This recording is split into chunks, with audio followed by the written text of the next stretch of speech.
ఫర్దర్గా ట్రాన్స్ఫర్ చేసే వరకు వాళ్ళ యొక్క ఎంబ్రియో అనేది ట్రాక్ అవుతుంది. That is our speciality. Apart from infertility treatments, we do non infertility treatments also, which may include gynecological surgeries like laparoscopic surgeries, hysteroscopies and all other surgeries. So basically under one roof anni procedures అయిపోయేటట్టుగా we have built up our state of 10,000 class IVF lab అండి.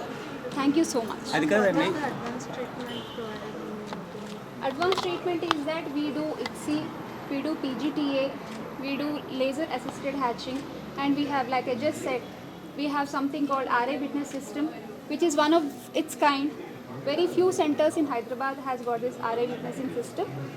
So that is the main advantage. That is why I know your question, why only Jeevan? Why only Jeevan is because of the trust factor and the ethical factor and the transparency that we are providing. Madam, what are the common causes of infertility? Common causes of infertility, this is a good question, Amma. Common causes of infertility these days are being delayed marriages because ఒకప్పటిలాగా life style ఇప్పుడు లేదు. ఒకప్పుడు people would be married by the age of 21 or 22. And ఇందాక sir చెప్పినట్టుగా చాలామంది city లైఫ్కి అలవాటు పడిపోయారు అండ్ కెరియర్లో ఫోకస్ చేయాల్సి వస్తుంది. Because of which late marriages చేసుకోవాల్సి వస్తుంది. And there is something called AMH, ovarian reserve. Ovarian reserve is nothing like a bank balance that a female has. So age పెరుగుతున్న కొద్దీ that bank balance tends to decline. It is not the constant. మెన్కి అలా కాదు. మెన్కి they can produce sperms throughout 24/7. It is not the same with women. When we are born with a fixed number of eggs and which we tend to utilize every single month. So మనకి age పెరుగుతున్న కొద్దీ egg యొక్క number, egg యొక్క quality, ఇవి రెండు కూడా తగ్గిపోతాయి. So that is the most common reason. And second thing is the sedentary life style, system jobs, ఎక్కువసేపు కూర్చోవడం వల్ల ఏమవుతుంది, పొట్ట పెరుగుతుంది. Central obesity is not at all good. So there are multiple factors to that. చాలా hospitals ఉన్నాయి, దానికి దీనికి డిఫరెన్స్ ఏంటి అంటే ఏం చెప్తారు? అదే ఇందాక చెప్పాను కదండి. First thing is we have everything under one roof and we are collaborated with Dr. J. Mehetashri IVF, who is known as the king of endometriosis. So we have all high-end procedures happening here, and our OT is very well equipped, and we have this electronic witnessing system wherein you can guarantee, wherein you can trace the gametes. Ante self gametes have recently oka issue ayindi. So self gametes vadutunnara leda ane telusukodaniki patient has got a card which they can come to us anytime and they can ask us, they can question us.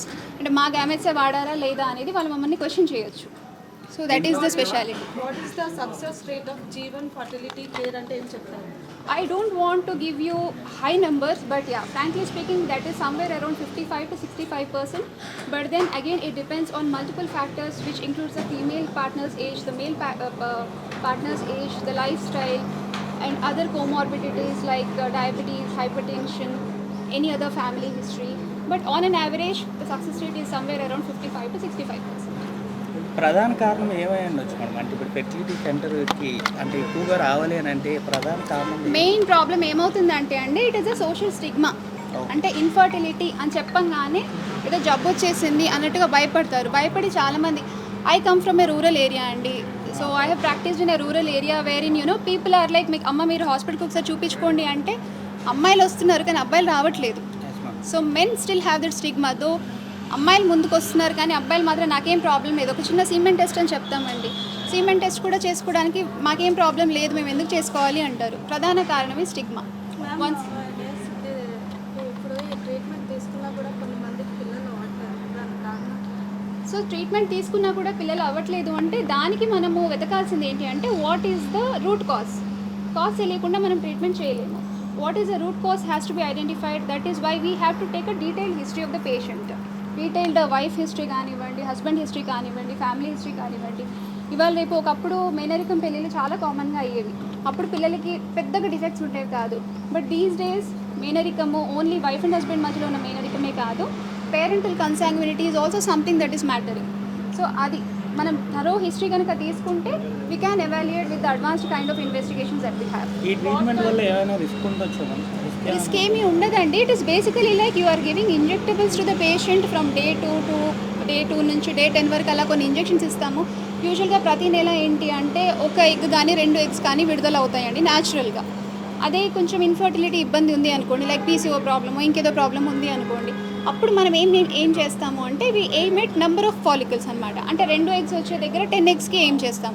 So that ఆ ఎగ్స్ని బయటికి తీసి, అంటే female body నుంచి బయటికి తీసి వాటిని మనం మైక్రోస్కోప్లో చూసి which is the best one అనేది చూసుకొని హస్బెండ్ స్పర్మ్తోనే దాన్ని ఫలదీకరణ ఫర్టిలైజ్ చేస్తాము, which is called as ICSI. So అలా చేస్తాము. కొంతవరకు హార్మోన్స్ ఇవ్వడం వల్ల బ్లోటింగ్ సెన్సేషన్, మైనర్ డిస్కంఫర్ట్ ఉంటుందండి. It is not a life threatening ఇదైతే కాదు. ఓకే మేడం, ఏం లేదు మేడం ప్రొసీజర్ అంటే ఇట్ ఆల్ డిపెండ్స్ ఆన్ ఒక 2 months 3 months టైం తీసుకోవచ్చు అండి. కాస్ట్ వైజ్ ఎంతవరకు variation? Cost wise it all depends on the patients health condition అండి. అగైన్ అంటే ఇప్పుడు ఒక పర్టికులర్ పేషెంట్కి ఏదైతే ట్రీట్మెంట్ సక్సెస్ అవుతుందో అది ఇంకొకరికి సక్సెస్ అవ్వాలని లేదు. Because nobody is different same కదా. బ్రాంచ్ ఎక్కడెక్కడ ఉంది? ఇది ఫస్ట్ బ్రాంచ్ అమ్మా, ఇదే first branch. I have a hospital in Warangal. Okay అమ్మా, థ్యాంక్ యూ. So much. గౌరవ శాసనసభ్యులు అరికపూడి గాంధీ గారు మరియు రాష్ట్రంలో కొన్ని సంచలనాలకి కొన్ని మార్పులకు శ్రీకారం చుట్టినటువంటి మాజీ ఐఏఎస్ ఆఫీసర్ ఆత్మూరి మురళి గారితో కలిసి కార్యక్రమంలో పాల్పంచుకోవడం ఆనందంగా ఉంది. మారిన జీవన శైలి, మారుతున్నటువంటి పద్ధతులు, మనుషుల్ని ప్రకృతికి దూరం చేయడం, సాఫ్ట్వేర్లో ఎక్కువసేపు స్టాగ్నెంట్గా ఉండడం, మనిషి మూమెంట్ లేకపోవడం, గతంలో పల్లెటూర్లలో మనుషులు పనిచేసేటువంటి లేదా ఆడవారు పనిచేసేటువంటి పనులన్నీ ఇప్పుడు మిషన్స్ చేసేటువంటి పరిస్థితి రావడంలో మారిన జీవన శైలి వల్ల అనేక మంది మాతృత్వానికి దూరంగా ఉండి రకరకాలైనటువంటి ఇబ్బందులు పడుతూ ఉన్నారు. అలా మాతృత్వానికి దూరం అవుతున్నటువంటి అనేక మంది ఆడబిడ్డలకి సహాయం చేయాలనేటువంటి ఉద్దేశంతో Jeevan fertility and women care పేరిట ఈరోజు ప్రారంభించినటువంటి ఈ సెంటర్ భవిష్యత్తులో అనేక మందికి మాతృత్వాన్ని ప్రసాదించాలని, తల్లి కావాలనే కోరికకు దూరంగా ఎవరు ఉండకుండా ఈ ఇన్స్టిట్యూట్ సహాయం చేయాలని మనస్ఫూర్తిగా కోరుకుంటూ డాక్టర్లు ఇద్దరిని కూడా ఈ సందర్భంగా శుభాకాంక్షలు, అభినందనలు తెలియజేస్తాను. Thank you.